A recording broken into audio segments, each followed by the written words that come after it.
Part 4, Chapter 2, The Mad God. A small number of white men lived in Fort Yukon. These men had been long in the country. They called themselves sourdoughs, and took great pride in so classifying themselves. For other men, new in the land, they felt nothing but disdain. The men who came ashore from the steamers were newcomers. They were known as Chechaquos, and they always wilted at the application of the name.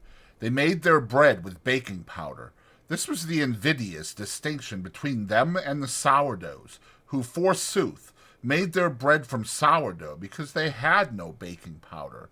All of which is neither here nor there. The men in the fort disdained the newcomers and enjoyed seeing them come to grief. Especially did they enjoy the havoc worked amongst the newcomers' dogs by White Fang and his disreputable gang. When a steamer arrived, the men of the fort made it a point always to come down to the bank and see the fun. They looked forward to it with as much anticipation as did the Indian dogs, while they were not slow to appreciate the savage and crafty part played by White Fang. But there was one man amongst them who particularly enjoyed the sport. He would come running at the first sound of a steamboat's whistle, and when the last fight was over and White Fang and the pack had scattered, he would return slowly to the fort, his face heavy with regret. Sometimes, when a soft Southland dog went down, shrieking its death cry under the fangs of the pack, this man would be unable to contain himself, and would leap into the air and cry out with delight, and always he had a sharp and covetous eye for White Fang. This man was called Beauty by the other men of the fort. No one knew his first name, and in general he was known in the country as Beauty Smith. But he was anything save a beauty. To antithesis was due his naming. He was preeminently unbeautiful. Nature had been niggardly with him. He was a small man to begin with, and upon his meager frame was deposited an even more strikingly meager head. Its apex might be likened to a point. In fact, in his boyhood, before he had been named Beauty by his fellows, he had been called Pinhead. Backward, from the apex, his head slanted down to his neck, and forward it slanted uncompromisingly to meet a low and remarkably wide forehead. Beginning here, as though regretting her parsimony, nature had spread his features with a lavish hand. His eyes were large, and between them was the distance of two eyes. His face, in relation to the rest of him, was prodigious. In order to discover the necessary area, nature had given him an enormous prognathous jaw. It was wide and heavy, and protruded outward and down until it seemed to rest on his chest. Possibly, this appearance was due to the weariness of the slender neck, unable properly to support so great a burden. This jaw gave the impression of ferocious determination, but something lacked. Perhaps it was from excess. Perhaps the jaw was too large. At any rate, it was a lie. Beauty Smith was known far and wide as the weakest of weak-kneed and sniveling cowards. To complete his description, his teeth were large and yellow, while the two eye teeth, larger than their fellows, showed under his lean lips like fangs. His eyes were yellow and muddy, as though nature had run short on pigments and squeezed together the dregs of all her tubes. It was the same with his hair, sparse and irregular of growth, muddy yellow and dirty yellow, rising on his head and sprouting out of his face in unexpected tufts and bunches, in appearance like clumped and wind-blown grain. In short, Beauty Smith was a monstrosity, and the blame of it lay elsewhere. He was not responsible. The clay of him had been so molded in the making. He did the cooking for the other men in the fort, the dishwashing, and the drudgery. They did not despise him. Rather did they tolerate him in a broad human way, as one tolerates any creature evilly treated in the making. Also, they feared him. His cowardly rages made them dread a shot in the back or poison in their coffee. But somebody had to do the cooking, and whatever else his shortcomings, Beauty Smith could cook. This was the man that looked at White Fang, delighted in his ferocious prowess, and desired to possess him. He made overtures to White Fang from the first. White Fang began by ignoring him. Later on, when the overtures became more insistent, White Fang bristled and bared his teeth and backed away. He did not like the man. The feel of him was bad. He sensed the evil in him, and feared the extended hand and the attempts at soft-spoken speech. Because of all this, he hated the man. With the simpler creatures, good and bad are things simply understood. The good stands for all things that bring easement and satisfaction and surcease from pain. Therefore, the good is light. The bad stands for all things that are fraught with discomfort, menace, and hurt, and is hated accordingly. White Fang's feel of Beauty Smith was bad. From the man's distorted body and twisted mind and occult ways, like mists rising from the malarial marshes, came emanations of the unhealth within. Not by reasoning, not by the five senses alone, but by other and remoter and uncharted senses, came the feeling to White Fang that the man was ominous with evil, pregnant with hurtfulness, and therefore a thing bad, and wisely to be hated. White Fang was in Gray Beaver's camp when Beauty Smith first visited it. At the faint sound of his distant feet, before he came in sight, White Fang knew who was coming and began to bristle. He had been lying down in an abandon of comfort, but he arose quickly, and, as the man arrived, slid away in true wolf fashion to the edge of the camp. He did not know what they said, but he could see the man and Gray Beaver talking together. Once, the man pointed at him, and White Fang snarled back as though the hand were just descending upon him instead of being, as it was, 50 feet away. The man laughed at this, and White Fang slunk away to the sheltering woods. His head turned to observe as he glided softly over the ground. Gray Beaver refused to sell the dog. He had grown rich with his trading and stood in need of nothing. Besides, White Fang was a valuable animal, the strongest sled dog he had ever owned, and the best leader. Furthermore, there was no dog like him on the Mackenzie nor the Yukon. He could fight. He killed other dogs as easily as men killed mosquitoes. Beauty Smith's eyes lighted up at this, and he licked his thin lips with an eager tongue. No, White Fang was not for sale at any price. But Beauty Smith knew the ways of Indians. He visited Gray Beaver's camp often, and hidden under his coat was always a black bottle or so. One of the potencies of whiskey is the breeding of thirst. Gray Beaver got the thirst. His fevered membranes and burnt stomach began to clamor for more and more of the scorching fluid, while his brain, thrust all awry by the unwanted stimulant, permitted him to go any length to obtain it. The money he had received for his furs and mittens and moccasins began to go. It went faster and faster, and the shorter his money sack grew, the shorter grew his temper. In the end, his money and goods and temper were all gone. Nothing remained to him but his thirst, a prodigious possession in itself that grew more prodigious with every sober breath he drew. Then it was that Beauty Smith had talked with him again about the sale of White Fang, but this time the price offered was in bottles, not dollars, and Gray Beaver's ears were more eager to hear. "You catch 'em, dog, you take 'em all right," was his last word. The bottles were delivered, but after 2 days. "You catch 'em, dog," were Beauty Smith's words to Gray Beaver. White Fang slunk into camp one evening and dropped down with a sigh of content. The dreaded white god was not there. For days his manifestations of desire to lay hands on him had been growing more insistent, and during that time White Fang had been compelled to avoid the camp. He did not know what evil was threatened by those insistent hands. He knew only that they did threaten evil of some sort, and that it was best for him to keep out of their reach. But scarcely had he lain down when Gray Beaver staggered over to him and tied a leather thong round his neck. He sat down beside White Fang, holding the end of the thong in his hand. In the other hand he held a bottle, which, from time to time, was inverted above his head to the accompaniment of gurgling noises. An hour of this passed, when the vibrations of feet in contact with the ground foreran the one who approached. White Fang heard it first, and he was bristling with recognition while Gray Beaver still nodded stupidly.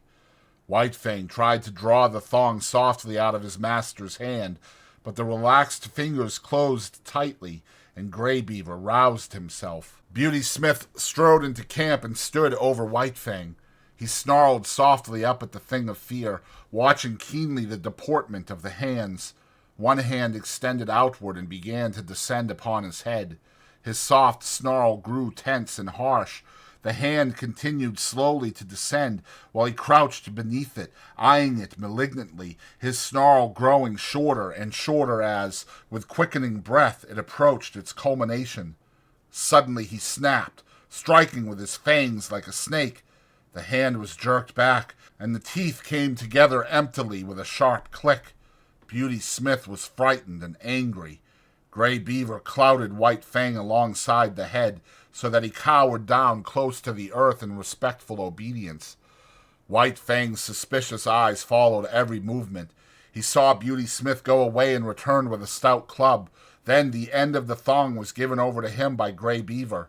Beauty Smith started to walk away. The thong grew taut. White Fang resisted it. Grey Beaver clouted him right and left to make him get up and follow. He obeyed, but with a rush, hurling himself upon the stranger who was dragging him away. Beauty Smith did not jump away. He had been waiting for this. He swung the club smartly, stopping the rush midway and smashing White Fang down upon the ground. Grey Beaver laughed and nodded approval. Beauty Smith tightened the thong again, and White Fang crawled limply and dizzily to his feet. He did not rush a second time. One smash from the club was sufficient to convince him that the White God knew how to handle it, and he was too wise to fight the inevitable. So he followed morosely at Beauty Smith's heels, his tail between his legs, yet snarling softly under his breath. But Beauty Smith kept a wary eye on him, and the club was held always ready to strike. At the fort, Beauty Smith left him securely tied and went into bed. White Fang waited an hour. Then he applied his teeth to the thong, and in the space of 10 seconds was free. He had wasted no time with his teeth. There had been no useless gnawing. The thong was cut across, diagonally, almost as clean as though done by a knife.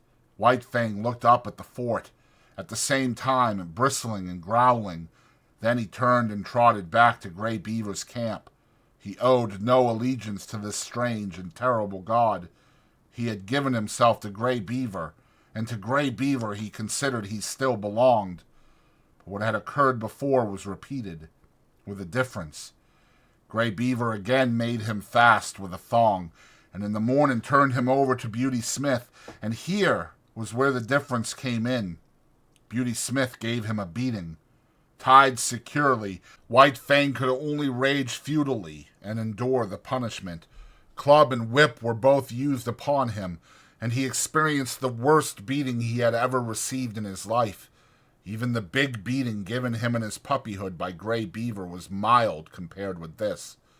Beauty Smith enjoyed the task. He delighted in it. He gloated over his victim, and his eyes flamed dully as he swung the whip or club and listened to White Fang's cries of pain and to his helpless bellows and snarls.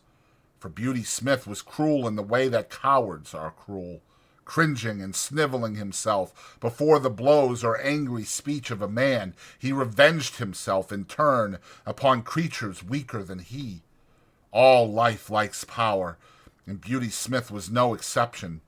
Denied the expression of power amongst his own kind, he fell back upon the lesser creatures, and there vindicated the life that was in him. But Beauty Smith had not created himself, and no blame was to be attached to him. He had come into the world with a twisted body and a brute intelligence. This had constituted the clay of him, and it had not been kindly molded by the world. White Fang knew why he was being beaten. When Grey Beaver tied the thong around his neck and passed the end of the thong into Beauty Smith's keeping, White Fang knew that it was his God's will for him to go with Beauty Smith. And when Beauty Smith left him tied outside the fort, he knew that it was Beauty Smith's will that he should remain there. Therefore, he had disobeyed the will of both the gods and earned the consequent punishment. He had seen dogs change owners in the past, and he had seen the runaways beaten as he was being beaten. He was wise, and yet in the nature of him there were forces greater than wisdom. One of these was fidelity. He did not love Grey Beaver, yet, even in the face of his will and his anger, he was faithful to him. He could not help it. This faithfulness was a quality of the clay that composed him. It was the quality that was peculiarly the possession of his kind, the quality that set apart his species from all other species, the quality that has enabled the wolf and the wild dog to come in from the open and be the companions of man. After the beating, White Fang was dragged back to the fort, but this time Beauty Smith left him tied with a stick. One does not give up a god easily, and so, with White Fang, Grey Beaver was his own particular god, and, in spite of Grey Beaver's will, White Fang still clung to him and would not give him up. Grey Beaver had betrayed and forsaken him, but that had no effect upon him. Not for nothing had he surrendered himself body and soul to Grey Beaver. There had been no reservation on White Fang's part, and the bond was not to be broken easily. So in the night, when the men in the fort were asleep, White Fang applied his teeth to the stick that held him. The wood was seasoned and dry, and it was tied so closely to his neck that he could scarcely get his teeth to it. It was only by the severest muscular exertion and neck arching that he succeeded in getting the wood between his teeth, and barely between his teeth at that, and it was only by the exercise of an immense patience, extending through many hours, that he succeeded in gnawing through the stick. This was something that dogs were not supposed to do.